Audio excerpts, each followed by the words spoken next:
Hello, good people of the multiverse. It is that time again for us to join and talk about things such as new news on the Defenders.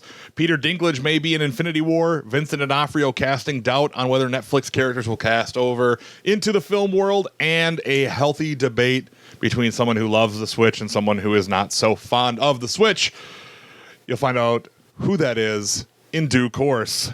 This is the Best Flarking Podcast, episode 42 on January 16th, 2017. Hit the music. And then there came a day like many others. The Best Flarking Podcast. Your nerd's eye view of TV, film, comics, and video games. With you as always, your mother flarking hosts, Dunners and Reach. Fellas, show them who they're flarking with. Hello, everyone. I'm Dunners. He's Reach. You heard the preamble. You heard the theme music. Now you hear the podcast. It's 3-act structure in a radio teleplay style system. Ooh. That's how we do it here. Sometimes we don't do it that way. But that's your fault. That has nothing to do with us. So stop blaming us for your problems. You know? Leave it alone. Just deal with it. Just deal with it. Sunglasses drop in and just go for it. Oh, my favorite one of that is the recent, they took Doc Strange throwing the cape behind him. Oh, you know, that iconic scene there. And then just the shades drop down and he's walking all slow-mo. I was just like that.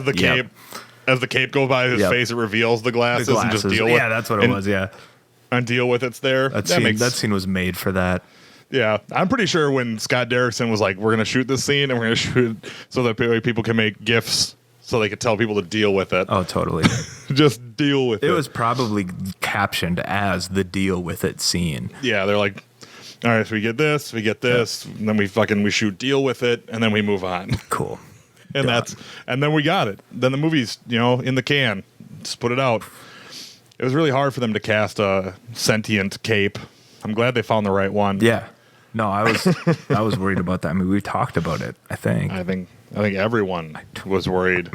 Everyone on Earth was worried that the cape wouldn't work out. Oh, man. Speaking of working out, I've been doing that a lot lately. Oh, you feeling good? You feeling a little... Oh, I mean, the thing is like, I work out in what is called a steroid split, as I am told. I don't know what that means at all. A steroid split means that I work my muscle groups in a way that allows me to go to the gym twice a week for each muscle group. Otherwise popularized by people on steroids, so that way you can get maximum amount of time in the gym. So, like, I'll go and do, like, arms and shoulders, back and chest, then legs, then cardio, and then start all over again. So there's only 3 functional muscle group days that I do, and then my quote-unquote rest day I spend racing around a treadmill. Because, I like to eat things like tuxedo cake, and I can't I can't be eating things like tuxedo cake and not be going to the gym. That's just after the description of what it was, because I didn't know what tuxedo cake was.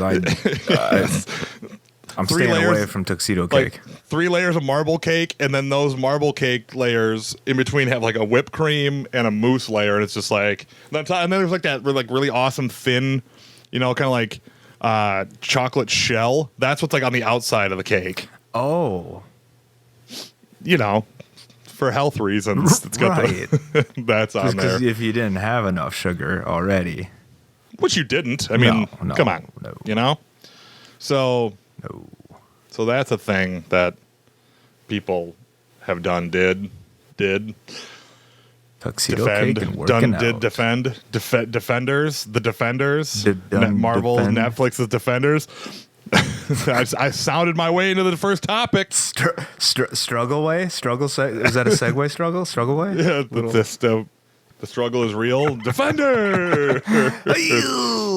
But we got like a comprehensive 2-page /film article chronicling the Defenders. I'm assuming they mined all of this beautiful information out of the huge Entertainment Weekly spread. Yeah, they had to that just came out. Because there's no information on like if somebody was on set taking interviews or anything. It's I'm going to take it as it's taken from the EW article. Yeah. I'll tell you, the one thing I'm really thankful for, and they confirmed it for me, and I was super worried that this wouldn't be in the Defenders, but there is at least one scene where Trish and Jessica are getting coffee and walking and talking.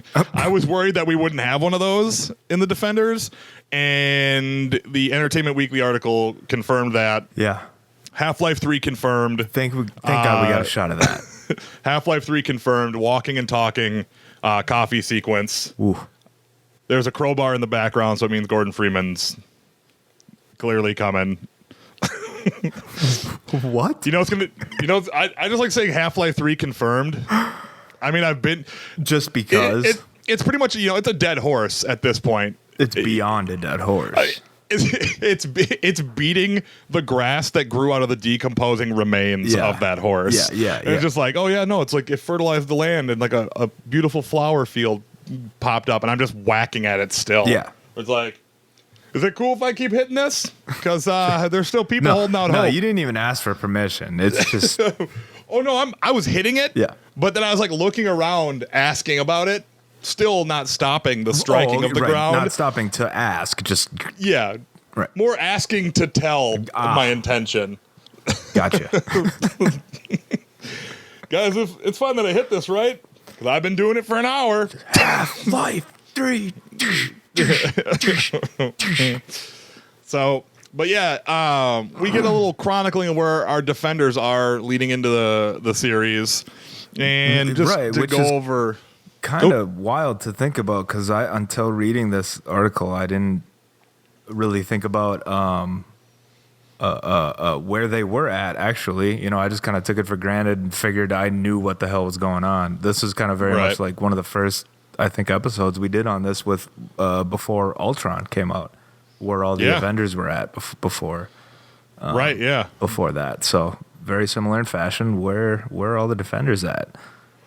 Yeah, so Matthew Murdock is in a bad way starting this off. He's doesn't want to actually be a vigilante anymore. He's pulling a very Spider-Man style maneuver.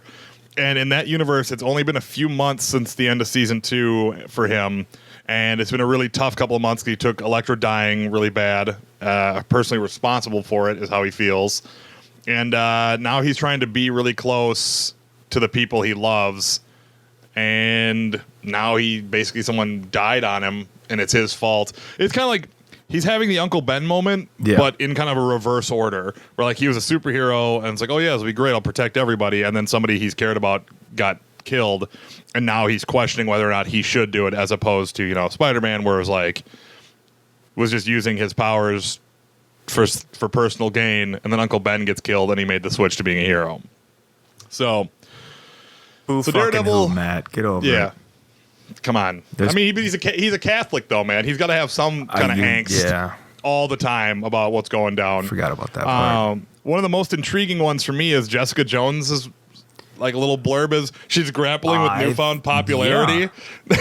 So it's like, yo, Ritter, what's her name? Kristen Ritter.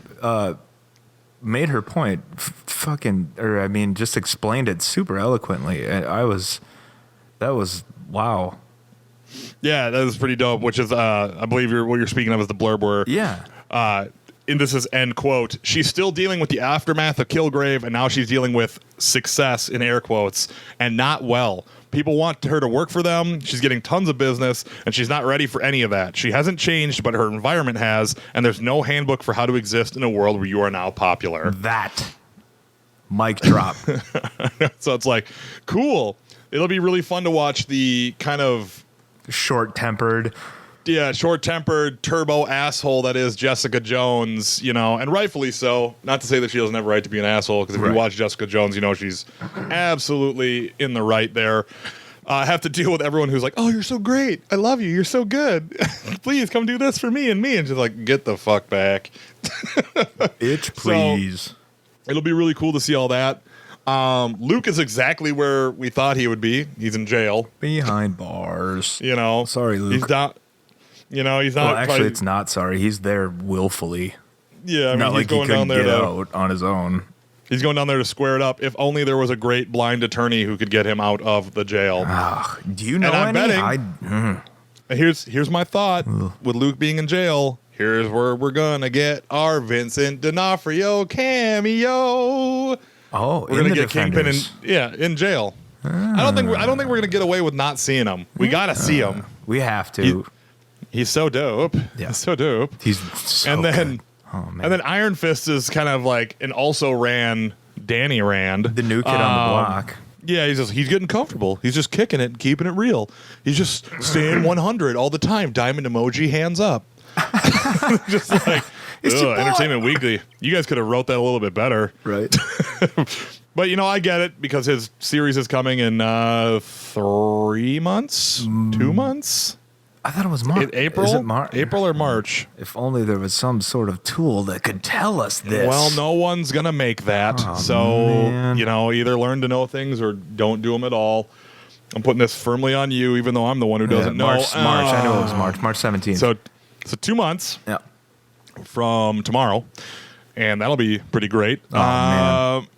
But so as a very quick roundup on how the team is going to fit together.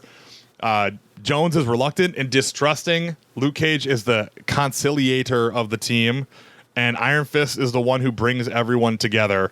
I'm assuming that means that Matthew Murdock is the brooding, like, who needs to even do this? Why even have a thing? Why even bring a team together? Just the negative Nancy. You're all just gonna die on me in a fight, and I'm gonna be left holding your bodies.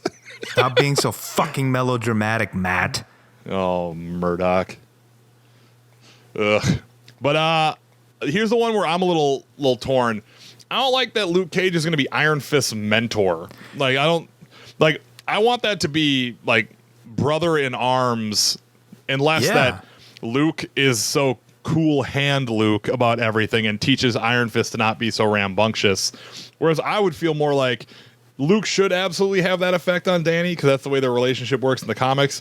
But conversely, Danny should have his compulsion rub off on Luke to not be such a calculated, safe homebody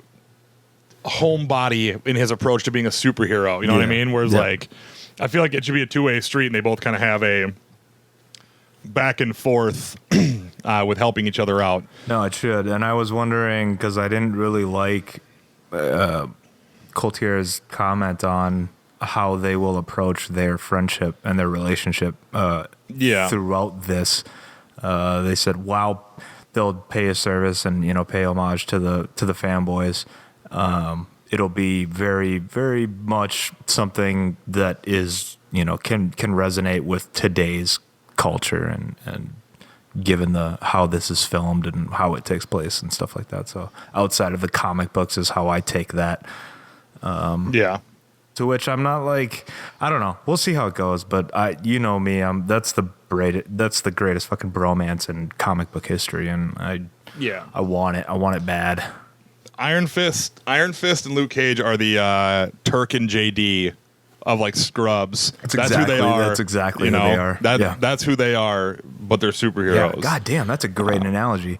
Yeah, that's how I've always imagined Turk and JD. As I was like, oh yeah, they're Danny Rand and Luke Cage is what they are. I'm gonna go back and watch a few episodes with that in mind now, particularly because I can see it in my head. But Scrubs, that's awesome. you lovely show. Thank you for that. Quick detour since we did talk about Scrubs. Ooh. Apparently, Zach Braff is in talks to bring Scrubs back for season 10 on Netflix. What? Which means that apparently, if your favorite show got canceled prematurely, it could have new life on Netflix depending on how popular it is.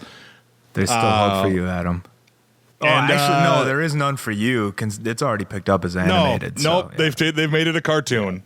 No, all hope is lost for you. There's like, Mr. Dunn, feel free to fucking shut up. We brought your show back. I'm like, why is this in the press release? Why are they telling me to shut the fuck up in the press release? My name.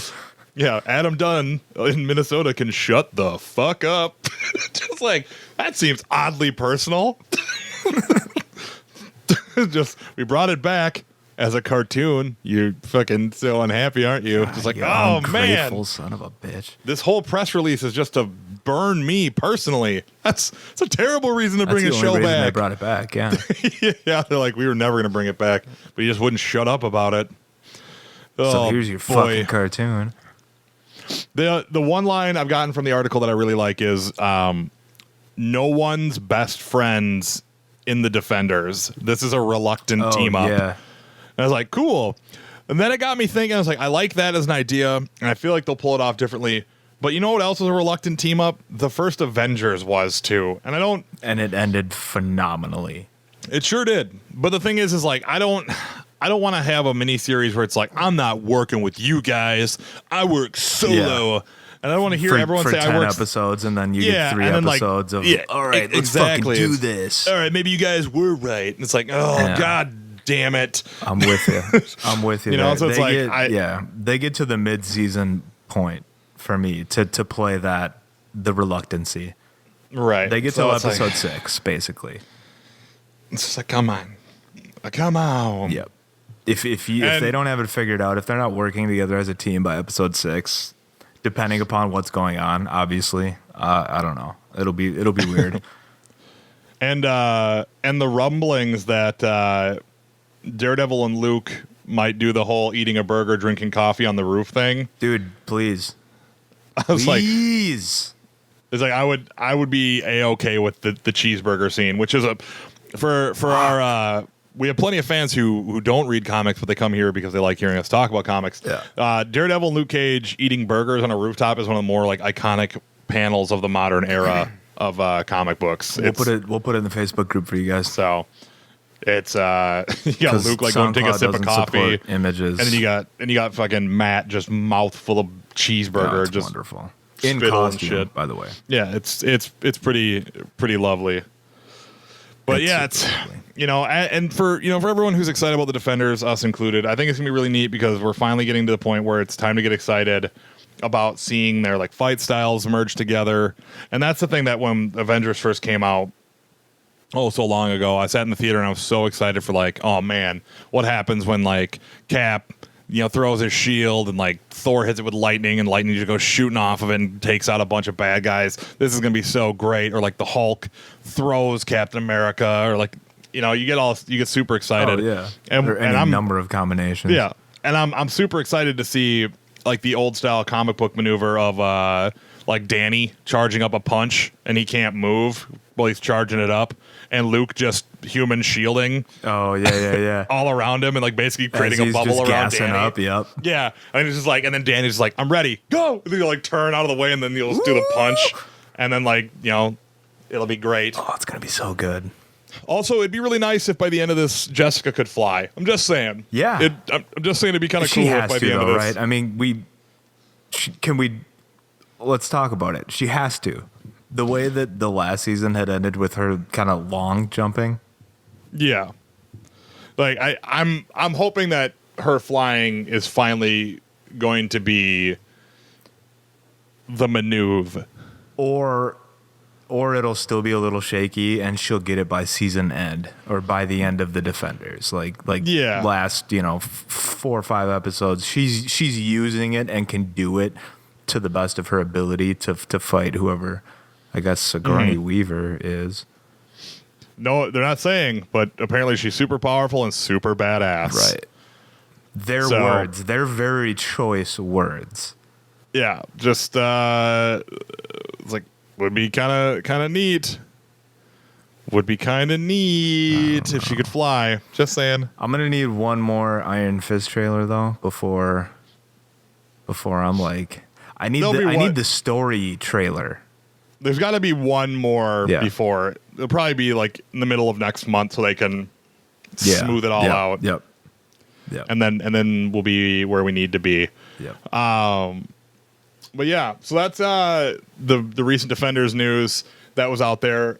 Another quick little blip that we could probably theorize on endlessly is P.D. Dinklage of Game of Thrones fame and as Boulevard Trask fame in Days of Future Past is apparently lined up to be in Infinity War in a mysterious role that nobody seems to know about, which is kind of commonplace nowadays. Where it's like, oh yeah, they got this big star, but who is he? Who is she? Who are they going to play? And there's been some good rumors floating around. One of the more popular ones is Robert Liefeld is like, oh, he's going to be Pip the Troll. Because it's Infinity War. And it's like, well, Liefeld, just so you're aware, Adam Warlock ain't even in this shit. Right. So he's probably not Pip the Troll. Probably not. Potentially, I guess Pip the Troll makes sense because a little person would play him and so on and so forth. But that's the same reason people are saying like MODOK. Right. And that's, another really popular one. The one that I kind of gravitated towards personally when I first heard that he was joining, I'm like, oh, he's probably going to be Uatu. He's going to be the Watcher. Yo. And I was like, the Watcher is like the perfect role. It's a great role to act in. Is that if they made him like huge? Yeah. I was like, that'd be awesome if he was the Watcher. But one that also has kind of popped up that I find really intriguing is there's rumblings and a couple of really good Reddit theories that he's going to be Star Fox, not the Nintendo character. Well, yeah, I got that. I mean, just so everyone else is listening, but Star Fox is Thanos' biological brother. Okay, even I'm getting a school lesson here. So his superhero name is Star Fox, but his real name is Eros.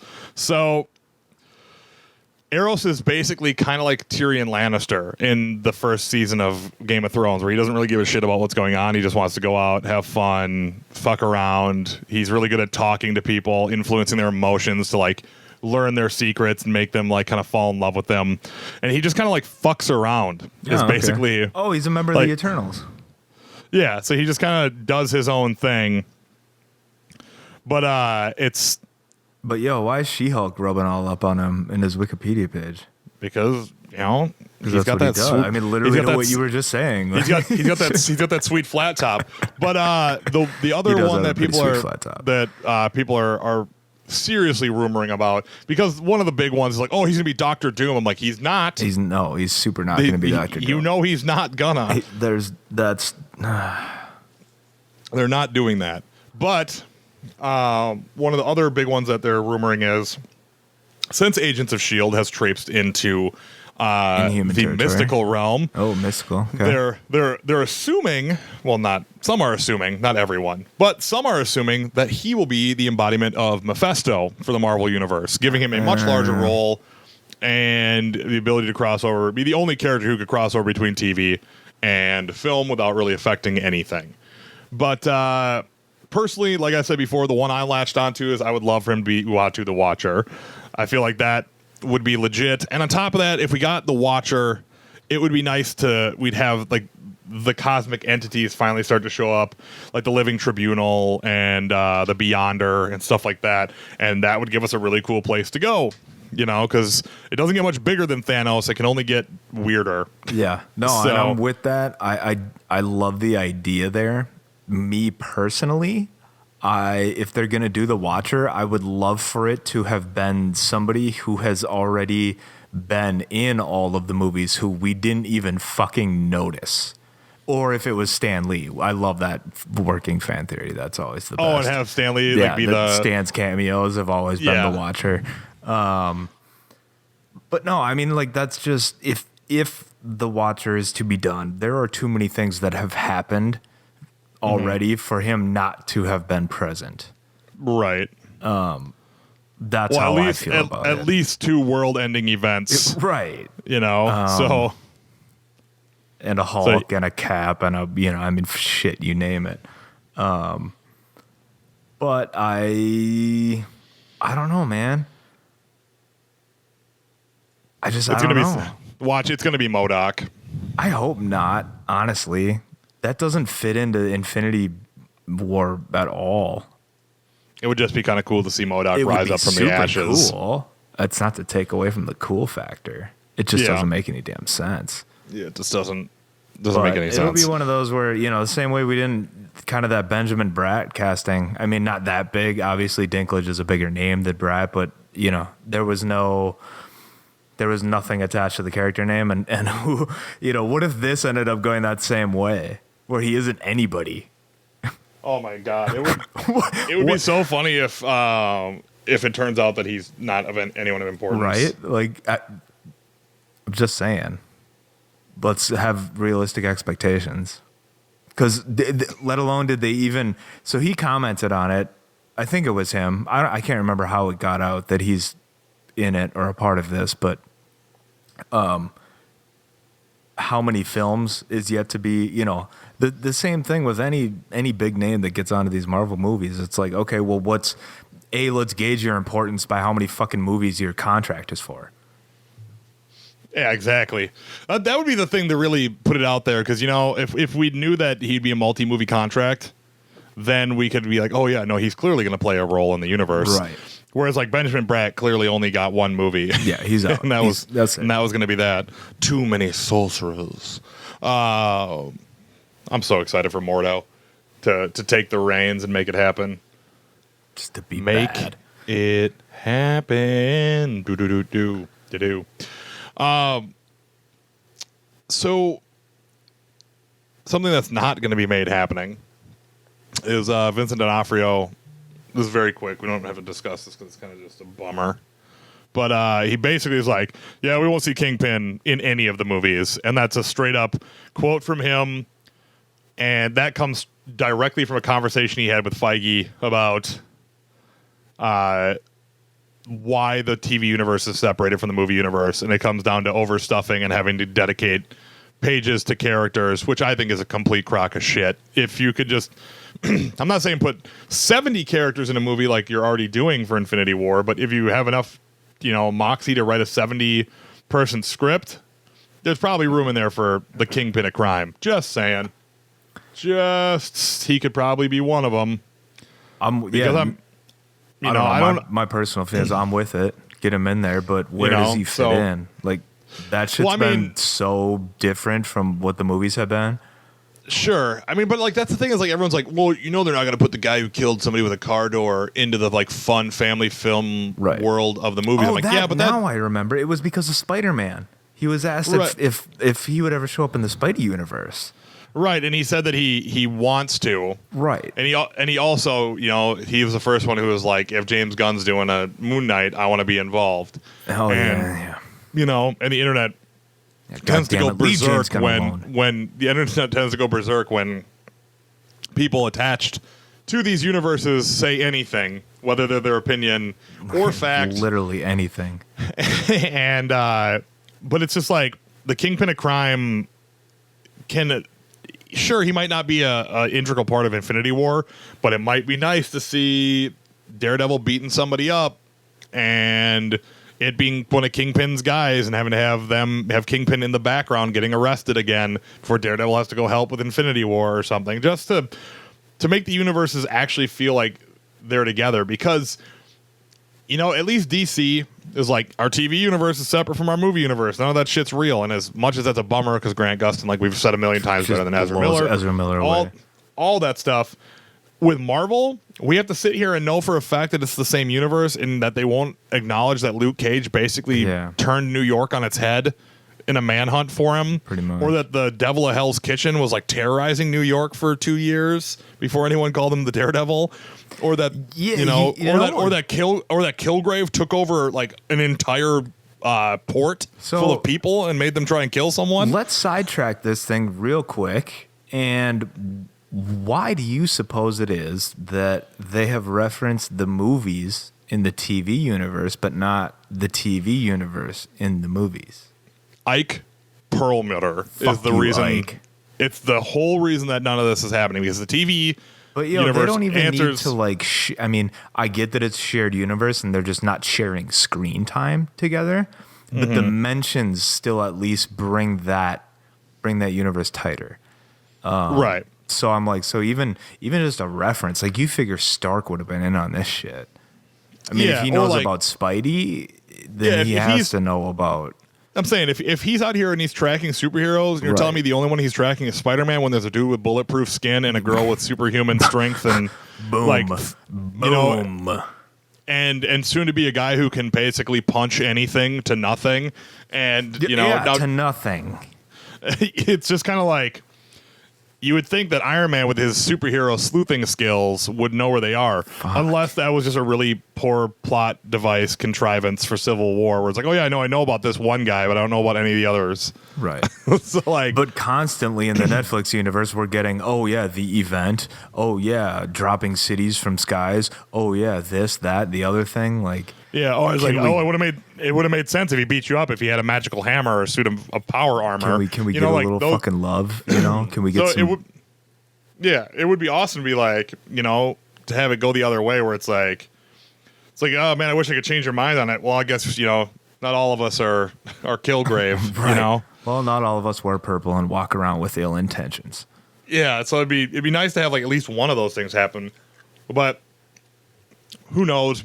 Once Ike Perlmutter's out, watch their tune change once Feige's in control of everything. Because I'm telling you. Well, and to that point, I think it'll, if you were mentioning how separate, DC's already said, these are straight up separate. We know because different actors play them, obviously. This one, and that's why I brought that up, is because I do think that someday that we will have the fuckery will stop, basically, and they will bring these in together in some way, shape, or form. It might not be the smoothest of things, but I think it'll happen eventually. It has to, especially if they're going to keep them shared, but not mention them in one and mention them in the other. Right. So the roads have to cross at some point, and I'll bet Phase 4, seeing as they're like, we're going to do smaller self-contained stories with smaller team-ups here and there. Is that what they've said they're doing with 4? Yeah, that they want to back away from things constantly getting bigger. Because the lesson, I think, is that, I can't remember what interview it is, but Feige was like, the thing we learned from Ant-Man is that not all stories have to be the end of the world every time. So, right. So we'll see where everything's going to end up. But I think with how good the Netflix series have been, I'm totally fine if Coulson and his flunkies never show up. I am. Yeah. Ghost Rider maybe, and Coulson himself. But like, I don't give a shit if Daisy and the like lackluster and Human show up. That's another thing as a part of the digression here is how the fuck are we going to do an entire race of people existing with superpowers and not have them have any acknowledgement in the greater Marvel universe with the Humans becoming a TV show? Good point. Like how's that even going to be a thing? All that I guess is more talk for when we have more. But what's wild is we finally got LMDs. We do have life model decoys. It only took us four fucking years since we originally speculated. Four full seasons to get to LMDs, which now Marvel will never have to explain to death ever again. That was in the original Avengers. I remember it because that was the reason Coulson coming back. Like, yo, it's an LMD, son. Yeah, so I was like, it's a life model D. It's got to be a life model decoy. He's clearly Fury's guy, and we saw him go somewhere, and then he had a big gun. I'm like, he's clearly a life model decoy. They're like, no, just kidding. We used alien blood to bring him back to life. It's some kind of really wacky off the wall kind of thing. Should have went with the blood. LMD story. It would have been much easier to digest. It would have been much easier to digest. Or let alone just Stark mentioning it. That's what sparked it all. Hi, you have reached the life model decoy of Tony Stark. Yep, exactly. And I was like, wait, did he just said life model decoy, didn't he? That means they're coming. That means they're coming. On ABC in 4 years. Boom. Yeah, it's gotcha, suckers. Pretty ridiculous. Also ridiculous, and this is gonna be the big part of the podcast. Reed here hates him some Nintendo Switch. Hate's a strong word. I wouldn't say hate. I say hate the way the kids are saying hate nowadays. Okay, I'll give you that. When you hate something, it just means you dislike it, and when you love something, it just means you think it's okay. Yeah, you just think it's all right. Because we live in the post-internet world where there is no middle ground anymore for anything. It's just hyperbole. It's either you love it or it's the worst fucking thing ever, or it's the greatest of all time. There's no middle ground. So, in that case, I fucking hate that thing. Yeah, you do. Yo, I fucking hate that thing. Yeah, you do. I, on the other hand, super ultra mega love it. I'm so excited for it. I just I missed the pre-order window, so I'm gonna be stuck on the outside for like 2 months. like waiting for it to show up in stock because Nintendo, like Snapchat, loves their artificial scarcity. Man, they really do. I doubt you'll even be waiting 2 months. So they really. I know you doubt it. I'm just saying that people are gonna love this damn thing. They're gonna love it a lot. They're gonna get way into it. All right. Well, what do you love about it? What do I love about it? I love the games thus far. With the exception of 1-2 Switch, I think I like everything in the lineup window. You like all these old and in the launch window. Yeah, I mean, I like all the titles, the big titles that have been announced. I mean, obviously Splatoon 2 is great. A new Mario is going to be super fresh. But the big one is that we're going to get one of the best games of 2017, if not of the next 5 years, in Breath of the Wild. Like, I don't want to sound 100%. Breath of the Wild, yeah. And then on top of that, I think ARMS looks really strategic as far as a first-person fighting game goes. Like when they were playing, like when I saw the video of it, I immediately texted you, was like, this thing looks dumb as fuck. But then when I saw them playing it and how like the twisting and the moving your body and like the strategy for how you play it, I'm like, this actually seems really, really fun. I could see myself having a blast for hours playing this thing. Like, all right, let's do another match.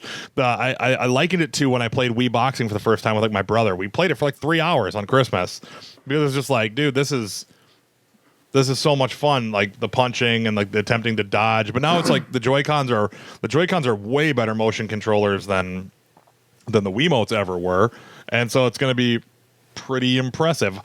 I mean, it's not that the Switch has things I don't like either. I mean, the idea of the Joy-Con being $80 for the two of them is pretty ridiculous. The pricing is absurd. But like, I get the whole like it's got all these different types of motion control and whatever in there, but it's just like, dude, that it shouldn't be $80 because $80 is almost the cost of 2 controllers for like the Xbox or the PS4. Mm-hmm. But then it's like, no, I'll wait to see when I play it how I really feel about it. But like the capacitive touchscreen is great. Another thing I don't like, I dig the Miiverse. I like that whole thing when I had my Wii U where you could go in and see like people put up like dumb little notes and sketch things and like have like a cool kind of social media network built around your games. I know. I said that's the thing I don't like. Was that they're getting rid of that. Street Pass I don't care about because that thing was dumb on my DS to begin with. But like, I like the idea of a resurgence of the ability to play split screen and the idea of playing in rooms with people, which I know is counterintuitive to the world we live in now, which is me alone forever. And if I play with someone, it's in a digital realm only. Like I like the idea of it having the Wii U's ability to switch between screen and handheld, which is going to become a really big deal for someone like me who's going to have a newborn, and I'll be sitting there waiting for him to fall asleep, and I want to do something and I don't want to just play on my phone, so I'll bring my my Switch with me. Yeah. Or when Mara's like, hey, I've been dealing with the newborn, nursing and stuff, I'm turning off your game and I'm watching TV, and I just snatch up the Switch off the deck. Yep. And then I can do that. Yep. I fully understand that that's not the way it is for single people, but for a dude who has a family, like that thing is such an awesome idea. And I didn't even come to that conclusion on my own. I read an article about how the Wii U was so great for Mike Fahey on Kotaku, and how his son loves the Wii U, like loves it beyond all belief. And like when he's playing it on the TV and he's like, all right, well, I need to do something for work. So he switches to the PS4. Kid just flips it to playing on the screen only. I was like, that's really cool. Oh, that's totally something you can do with the Switch now. That's great. I'm totally into that. Sure. I'm also into the idea of having a full scale Mario Kart that I can bring places, because no knock against the Mario Kart on 3DS, which I love, but having a full scale Mario Kart in my pocket, that's a way to portably end friendships, bro. I could just blue turtle shell my way out of any relationship I don't want to have. Pretty much. So here's an interesting thing, and I didn't know if nobody really confirmed if it was true or not.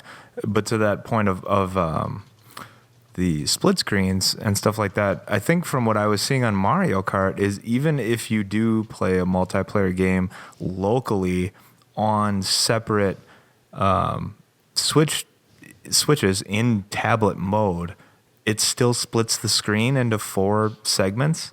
Like you don't have your own individual screen. No, because ARMS already debunked that. When you have 2 people playing portably and each person only sees their perspective. Right, but do we know that for certain with Mario Kart? With Mario Kart, I don't know, but I'm assuming the 4-person split screen, that's only for battle mode, and I believe that's something you can only play locally anyways. I never remembered. It's just a weird thing, yeah. But for me, I don't play the battle mode in Mario Kart. Yeah. I've always just played straight up racing. Okay. So that's been my thing. And I know you don't really give a shit, but Bomberman is one of the fucking dopest games of all time to play with friends. I used to play Bomberman like as a kid on original Nintendo. Well, I can remember it in my mom's apartment as a kid, but I haven't played it since. So I'm like, there's just nothing. Like there. as a game to play with friends, like a game that you could get totally bombed out, drunk, or stoned and play. You know, like a Dynasty Warriors style. Awesome. Yeah. Okay. Like Bomberman's great because it's like you get 4 people playing and you only have so many lanes and people are setting up bombs. You're like, oh, I'm gonna totally fuck Nick up. Then I go run away and then Sarah has set up a bomb in the area where I'm running. I'm like, fuck, Sarah just fucked me so bad. I gotta get the fuck out of here. You know, it's just like sound entertaining. You know, and there's just like it's a ton of fun and you're like, oh fuck you. It's like, yeah, you're dead now. You know, like how you know, I see like Nintendo trying to be different than Xbox and Sony, and that makes me happy, and I want to reward them for it. Like, is it thin? Yeah, but it's not nearly like as evilly bad as what everyone has put it out to be, because everyone's like, dude, 1-2 Switch sucks. I don't want to play Just Dance, and Skylanders is for kids. I'm like, you're right, but that's kind of whose Nintendo's segment is like people who want to do Zumba shit, kids who like toys. And, you know, mini game like 1-2 Switch, I know I will like it once I play it because you know what it is? It's a WarioWare game that just doesn't have Wario in the title. And I'm like, you know what? I love WarioWare. I've loved every single WarioWare game that has ever been made. And I'll probably like 1-2 Switch. I'm going to be really like iffy about it at first, but like a milking a cow game, that's so absurd and weird that I'm like, all right, I'm into it. But then like in the 2 months that follow it, ARMS comes out, which looks dope. Has Been Heroes, which looks fucking excellent. Has Been Heroes looks so good. Like I'm so like, dude, you know me, I love roguelikes. Yeah. A roguelike with a rhythm game component? Yeah. Yes, all goddamn day. Like Puyo Puyo Tetris. Puyo Puyo Pop's a fun game, and Tetris is awesome. I'd love to see how competitive merging of those two games works out. That sounds awesome. And then Snipper Clip sounds really dope too. Like I love like competitive or cooperative puzzle games. That sounds awesome. Like all of those sound really, really quite cool. But I get everyone being like, well, why the fuck isn't there more games than that? It's like, but to be fair, PlayStation 4 launched with Knack and Killzone Shadowfall and 3 ports from the PS3 era, and they were shit. Xbox launched with a ton of games that no one cared about, and Dead Rising 3. And it's just like, it's super slim in the beginning, and I get that. But after seeing Nintendo, some of the questions that were sent to Reggie Fils-Aimé this week, where it's like, hey, with the virtual console, are the things I purchased going to be backwards compatible going forward? And they're like, well, you know, we can't say anything yet, but just stay tuned because there'll be a big announcement about that. So I'm assuming we're going to see the whole virtual console library shunt forward. And I bet we'll see we'll see the whole. Nintendo. We'll know. I don't know. I mean, we'll find out. But I'm assuming Nintendo, Super Nintendo, N64, and the GameCube ones are going to slide forward. They already said that Neo Geo's coming to the Switch's library, which that doesn't really mean anything for me. The Neo Geo was so overpriced and so overhyped when we were kids that I don't particularly care. That thing like $600 or something? Yeah, it's like it was more money than you could ever justify at that era I time. knew even had that thing. But, or a 3DO. I think the 3DO was the other one that was. Yeah. Oh God. But then you get the big swing. You get the big swing of the GameCube library, which, as many and many and many people like to let everyone know, is the most underrated library in all of gaming. It is, and I'm not opposed to that, but like it can't be a huge selling point for this, in my opinion. Like, you want to play GameCube games, that's great. Go plug it into your fucking GameCube. Like, this is a new console. This is a new thing. This is supposed to be, with as light of a lineup as it is coming out, you cannot lean on, but we have a bunch of GameCube games. Well, I think you can do that because Xbox absolutely had showed us that if you lean into your backwards compatibility, you can right the ship. How long has the Xbox been around before it even got around to the backwards compatibility? Yes, but how long had Xbox been underperforming until the backwards compatibility was announced? True. So the thing is while I agree that you can feel that way about it being a selling point, I think the analytical data proves otherwise. Personally, because I feel like there's lots of people who have always been I had a PS2. I never played any GameCube games. And you know how hard it is to fucking get a copy of a mint copy of Eternal Darkness and a GameCube, or get the GameCube with the Game Boy adapter and all the stuff you need to it's hard work to track all that shit down. And you don't get to play it in HD. You only get to play it in 480p. This you get to play in full HD upscale, which I guess you can't say full HD because it's an upscale, but right. You get to play it in better looking graphics than it came out on. They're right there if you just go, I want that one, I want that one, I want that one, I want that one. And the big one that they said at the announcement is that those games are going to have online multiplayer for the first time since ever. It's going to be I think it's a big selling point, and I think the future for it brings a lot of intriguing ideas. Phil Spencer, who runs Microsoft, is Nintendo is making a bold play similar to what the Wii was. And it's going to be really cool to see the games that come out of it, because it's a really bold maneuver to make what they're making. They didn't just stick a weaker computer in a box so you can throw it on top of your TV with a proprietary operating system on it. Because that's all the PS4 is, and that's all the Xbox One is. It's a shittier version of my gaming PC that you stick on top of your TV. Oh, I know that. I can't make a Nintendo Switch. I can't make one. I mean, I guess I could tape a couple of iPads to a brick and then plug that brick in. But I don't know how to do all that. So there are things about it where it's I'm excited for it on a gaming level in a way that it scratches an itch that only Nintendo can do. Because sure, Nintendo isn't the powerhouse they were in the 90s, but the things they do make, they do better than anybody. They're the best at making platformers. They make charming, beautiful games. They make really quirky, weird-ass games that are a ton of fun. They do. The thing that I'm surprised is that you weren't full in 100% all the way in there when they announced an exclusive all-new version of Shin Megami Tensei, Devil Summoner. Yeah. The big anime franchise game. Perfect. I'm Reed is going to be all over that shit. That's going to absolutely be something he's into. Another game that doesn't have a date on it, but will obviously be sooner rather than later because they had the little trailer. I'm being very generous about what you would call a trailer. But I will absolutely play Fire Emblem mixed with Dynasty Warriors. Mm-hmm. I can't even tell you how many hours were wasted in my early 20s just getting rip-roaring stoned and playing Dynasty Warriors all night with my bros. Oh, yeah. It's a game where that was a ritual for many young men. Yeah, you just get blazed out of your skull and you just run around the battlefield, smashing up. There's nothing to it. So I feel like the games that are on the horizon are super strong. Are the games that are coming out right away super strong?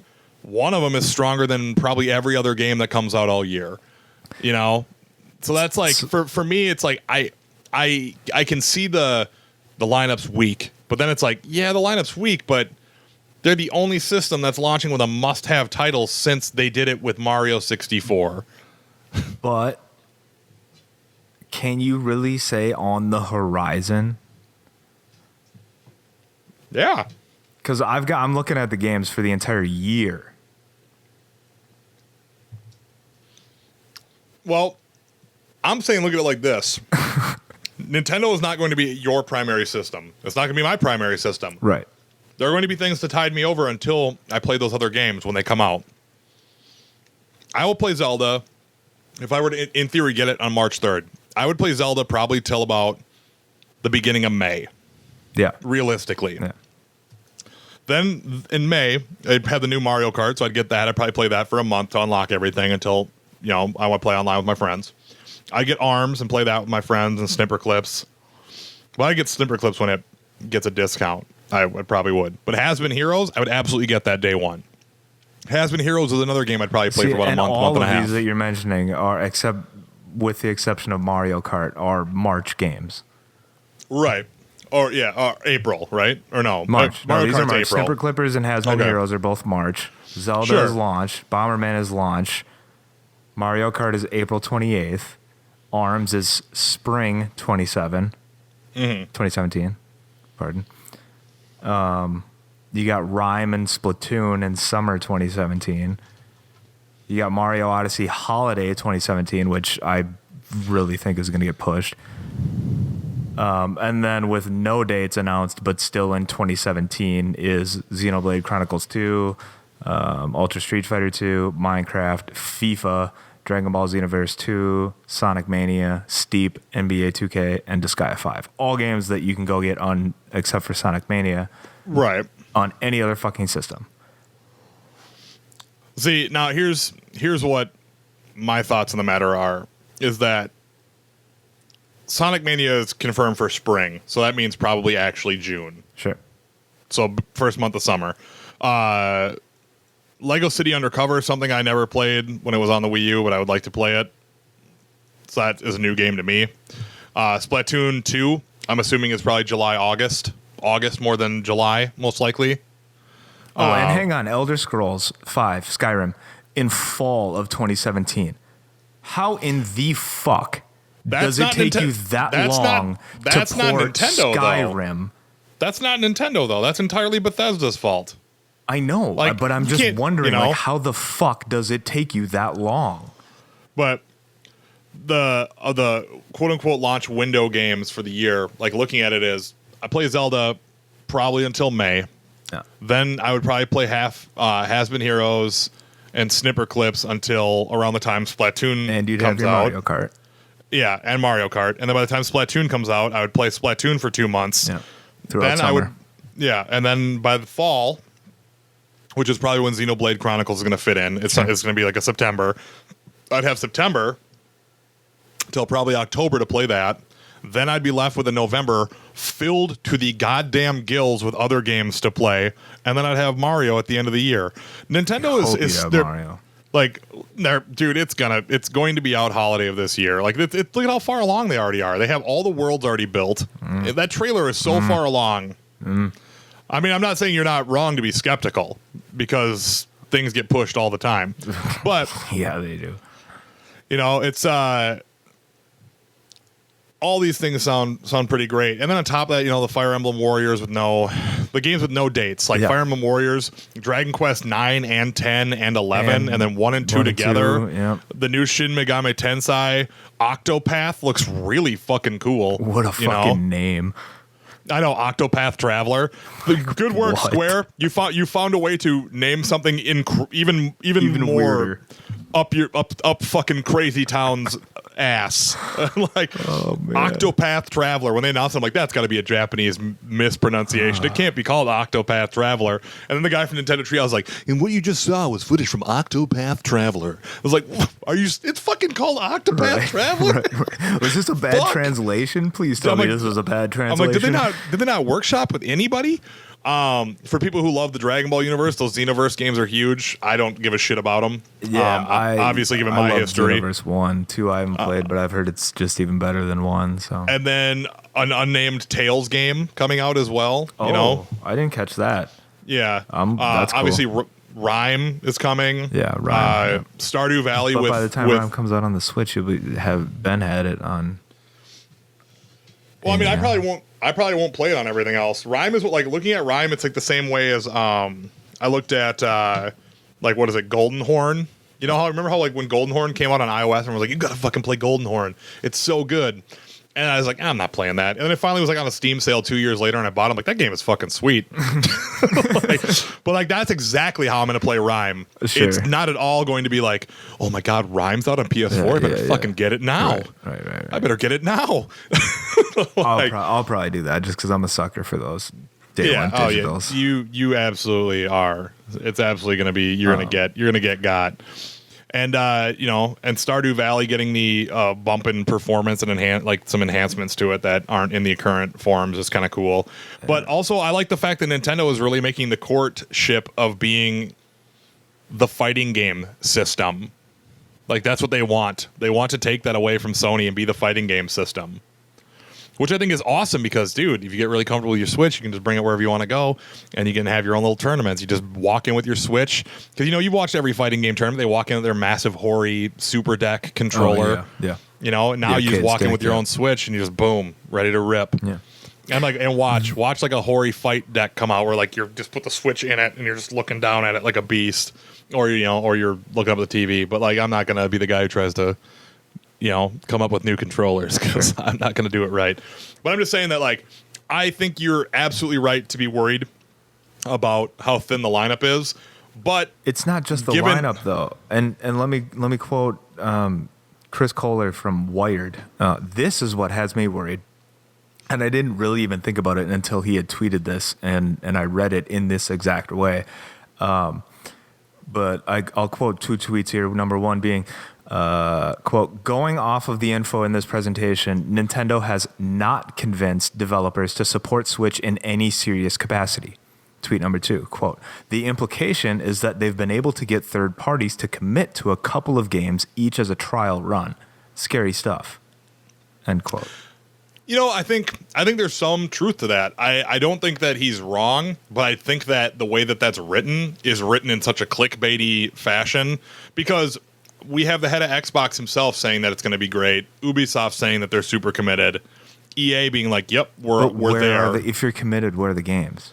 Well, I mean, the thing is what are you working on for this console? Well, from what I understand, like nobody even knew what this fucking thing was until about a month before we got our release, which is a like problem. Our trailer. Is it not? Well, I mean, I don't know it if just that tells me I like mean, why couldn't you wait? What is the issue in having it fucking wait? Well, put this thing out in November when consoles are released. Well, I mean, the thing is I get that, but like we can't have it both ways. Like everyone complains about Nintendo not doing things like this. Like they're like, we need to have something where Nintendo just goes out and takes a crazy risk again. That's what everyone was saying because the Wii U was a misfire. The gloriousness of the Wii, the amazingness that was the DS and the 3DS. We need Nintendo to take a chance. And then the moment they do take a chance, it's like, well, fucking A, Nintendo. Maybe you should pack it in and make it a little bit more, casual and more regular. It's another one of those like internet maneuvers where it's like, I want this, and the moment you get it, it's like, I fucking hate this. I never want this. I'm not saying that you personally are doing that. Sure, I'm just saying as a collective. I was just gonna say, well, and to that point, I didn't want this. Yeah, I'm just saying that like overall, I'm saying that like Nintendo is taking a shot. They have good to great games set up throughout the year, games that are guaranteed to sell. And then on top of that, after we talked about it on our fantastic brand new podcast, the Best Flarking Games Cast, part of the Best Flarking Network, they've already gone ahead and talked about the seeds being planted for a brand new what? Reach? Yeah, a brand new Metroid. The best part is like, I don't believe there is a God, but sometimes things happen that go in my favor that it makes it kind of hard to argue where it's like, oh, we're going to get a new Metroid. We're never getting a new Metroid. Reggie fills me. He says that potentially a new Metroid's on the horizon. Not even a day later, I'm like, yeah, the universe doing it for me again. And I have given it no reason to. So when it really comes down to it, it's one of us has faith in the stuff that is coming and is announced, and one of us doesn't. And that's fine. That's totally legit. Neither of us are dogging on each other for our opinions of it. I think we both bring a great amount of not only excitement, because it's like I said, it's really not that I hate this thing. I just really wish, the same way that I do with a lot of not only business decisions, but just things that you generally do throughout life. Like just fucking think before you do it and have your shit together before you make your moves. I think this would have been done a lot better and been received a lot better had it come in November with a handful of games, with a new Mario and a new Zelda, with games of their original IPs much more within sight, going into 2018.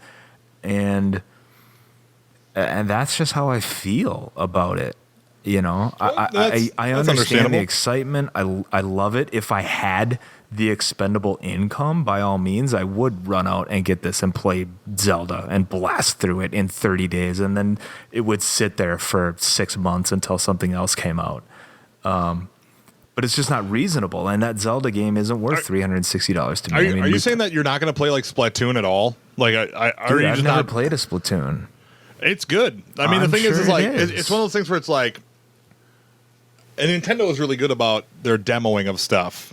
At least they were. Now the Miiverse is gone, so I can't say whether they're going to do any of that shit anymore. But I feel like the future's bright for what they bring to the table. Well, and Nintendo honestly has never been a company built on the pillar of third-party support. If it's your only system, and I know that. And if it's your only system, but look at where it's gotten them, dude. That's all I'm saying. Well, sure. I mean, as a console company, it has not gone well for them. Right. As overall, as a video game company, they still are more profitable on their end than the Xbox and the PS4 because of the 3DS being so good. Yeah. So it's like, making consoles that sit in front of your TV. How many third parties are on that 3DS? Like, that's how they're making their money on the 3DS. Well, I mean, Nintendo has direct hand in on. I mean, I don't know the numbers, so I can't say anything to it. But I would bet that the games Nintendo makes are their top sellers. Your Fire Emblems, your Mario Kart, the majority of them, yeah. But the Nintendo, longevity of that handheld isn't based on just those. I'm just saying it's the third parties that keep you coming back and in it until those. But Nintendo has their hand in on development on most of those games because they're partnered with someone when they do it. It's like kind of the thing that they do with the 3DS. There are very few games I think that are just straight up made by somebody else with no interaction with Nintendo. So, but like I get that. Like, sure, like courting the third parties is really good, but like. The problem, I think Nintendo is in a very unique spot because when they courted everyone the first time, all they got was shovelware because people don't know how to develop for them. And that's a problem with developers and not with Nintendo because like if you look at the Wii and you look at the games that were so unbelievably amazing, and this is one of the few times that I'm going to go ahead and just pat Capcom on the back. Like when the Wii first came out, and there were just a slew of really innovative, awesome games. They didn't fucking sell at all because nobody could understand like why there were so many bad games in between all these great games. Like, did you ever play Zack and Wiki, Captain Barbarossa's Treasure? No. It's like a Scum VR type game, like Day of the Tentacle or Monkey Island or Quest for Glory. It's like that, but with like cute characters, and you're like a kid and a pirate, and there's like robot monkey, and you need to go around searching for treasure in these maps, and you have to complete puzzles, and they're all like point and click, and it was a really great game. Nobody fucking bought it, and then the shovelware comes because it's just like every time people are scared to take any risks. That's why we get like Call of Duty every year. That's why we get a fucking WWE game every year, and why we get a fucking Madden every year, and why none of it ever is ever innovative. It's like instead of it being a rocket launcher, now it fires rocket bees. But the bees still blow up and function just like a rocket launcher. You love all the things that are still the exact same, but we say are different, right? Like, yeah, I love it. Whereas like Nintendo routinely does things that you can't get the play style anywhere else. Like, remember when the Wii U came out and everyone was like, man, Zombie U is so fucking good. Did you play Zombie U on Xbox or PS4 or PC at all? Did not. I did. I had a Wii U. And I got rid of it because I didn't have as many friends who had it, and I'd gotten tired of losing in Smash Brothers to children who were better than me. At least you're honest. And so I got rid of it. But like the thing is, one of the key things is I really like zombie games, like Dead Rising and things like that. So I got Zombie U, and the whole idea of how you use the map in your backpack being centered entirely in the wire in the touchscreen controller was a really cool concept because the game never stops. When you're in your bag. And so you're looking down at your bag, fucking fiddling around, zombies coming, fiddling around the bag, fiddling around, zombies coming. Just like, and you have to get back to the game. I have it on Steam now. It's just another fucking game. It's just another fucking zombie game. Okay. Like the inventory mechanic doesn't feel fresh and different and feel important. You know, and Nintendo, like, and that's why I'm willing, because the Switch is such a departure from everything. And I know people are like, it's just a fucking touch screen that you can pull out of a console. It's like, it is, but the freedom of the things they can do with it and with how the Joy-Con works is really cool. You know, like, that's like, all of those things are very potentially innovative. So I'm going to give them the benefit of the doubt on all of this and say that the games that they do have announced all look good enough to play for a while. Like, none of them look like, and this is going to sound like I'm dogging it because I actually do like this game. It's not going to be like Recore, where it's like, wow, it looks great, and then it's half baked and kind of no one likes it. You know, Nintendo doesn't really make games like that. Like, can you think of a Nintendo game where it's like, no, I'll give you that. You know, one. it's like Nintendo takes big swings, and sometimes those big swings don't turn into home runs. They're just kind of like a double. You know, they're good. They get you going, but like I can see where anyone's like, I'm not getting Switch day one. I'm like, I'm not going to fault you for that at all. I can't fault anyone for saying I wouldn't get Switch day one.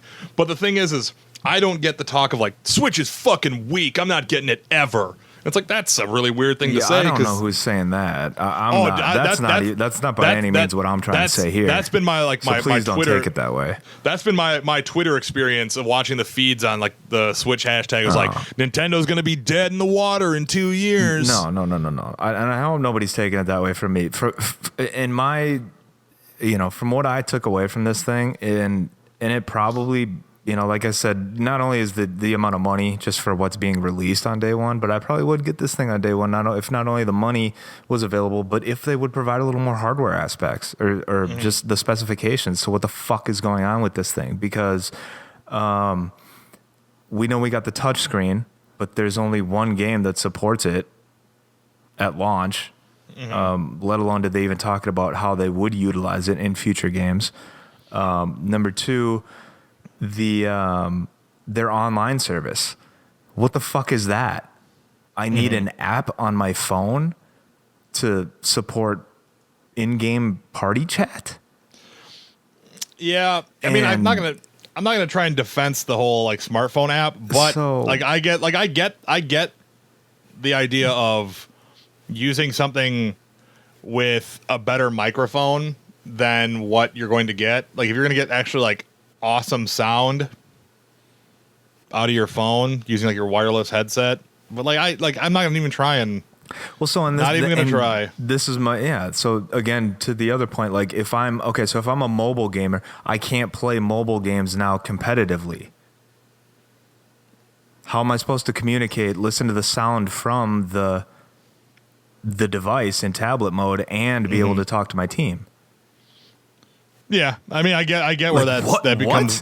Yeah, no, I get where that becomes difficult, but like, or let alone, they say 5.1 Dolby Digital over HDMI, but stereo out of the headphone jack.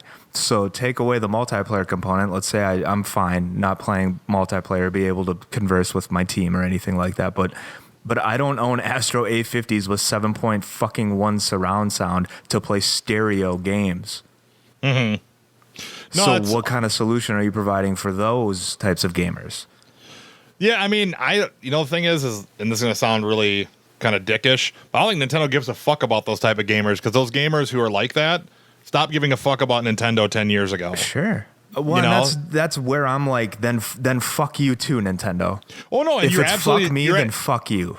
You're absolutely right to have that as an opinion, but the thing is it wasn't that Nintendo said fuck you first. Nintendo tried to make the things for everyone, but then when they found out that the games that they were selling were for kids and like families and things like that, then everyone's like, well, how come I'm not getting the game I want? It's like, because like, you're not buying the things that we need you to buy for us to make that a significant segment of our business. Excellent. Like, well, then I'm not buying. Yep. You're like, then I'm not buying. And they're like, well, then fine. Then we're not making things for you. And they're like, well, if you're not making things for me, then fuck you. It's like, you're taking this the wrong way. We're not saying fuck you. You said fuck us, and we said we're leaving you behind. Yeah. The same way they did with Square. Exactly. But like, so fine. Well, fine. We're good. We're fine without you. We're good. Don't even trip. But no, I think that you make an excellent point, because if there was one really big takeaway from this entire presentation, to the Treehouse presentation, to our conversation here tonight is that realization that it's not for me. I'm not its target audience. I am not its target gamer. Right. And that's fine. That's totally okay. So guess what? I'll catch it in a year or a year and a half when it's 250 with a game. Right. And I think that's totally fine as far as like the way to handle it. So, if that's how you're looking at it. Yeah. It's just, I mean, don't get me wrong, it's it's going to be real fucking hard because I want to play Zelda so bad. Oh my God, do I want to play Zelda? I really wish there was still like, if I could run down a video update and just rent one for the weekend, slap the deposit down, boom, rent a console. Yeah, exactly. Yeah. Dedicate that time. I'll stay up all night. I don't give a shit. I'll run the old days. Yeah. I'll take the extra day fee even, like just not bring it back. Call in sick to work. You out there, Blockbuster? You out there, Blockbuster?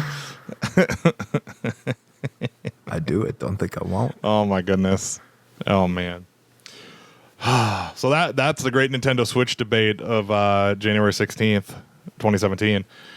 It will go down in history. People will write about it. There'll be sonnets made forever. Subreddits. But yeah, so thank you guys so much for joining us for this episode of the Best Flarking Podcast. The network has grown, as you heard me allude to earlier. Our new podcast, the Best Flarking Games Cast, has episode 1 out now, and it is a 2 times a month podcast, so you won't get to hear us as much, but we're doing it twice a month. And we got Sarah Dope on there, and this is Regis' show where he drives, and which is why it sounds better than my show where I drive. It doesn't really. They just each have their own kind of feel to them. So that's a very like politically nice way of saying that is what Regis is doing. Well, thanks, man. I appreciate it. So, like we always say, if you like the show, let other people know about it. That's the biggest way to do it because we have no money, no skin in the game to advertise. So you guys are the only way that this thing grows. Feel free to tweet at us on the tweetars as @MotherFlarker or personally with us @Nick Regis and @Adam J. Dunn. And go to the YouTube, watch it on there, get ready for more interesting extra content. And as we continue to trudge through 2017, start to roll out more shows and more features and more things and so on and so forth. So thank you guys so much for your patronage. We will see you guys next time. Later. Bye.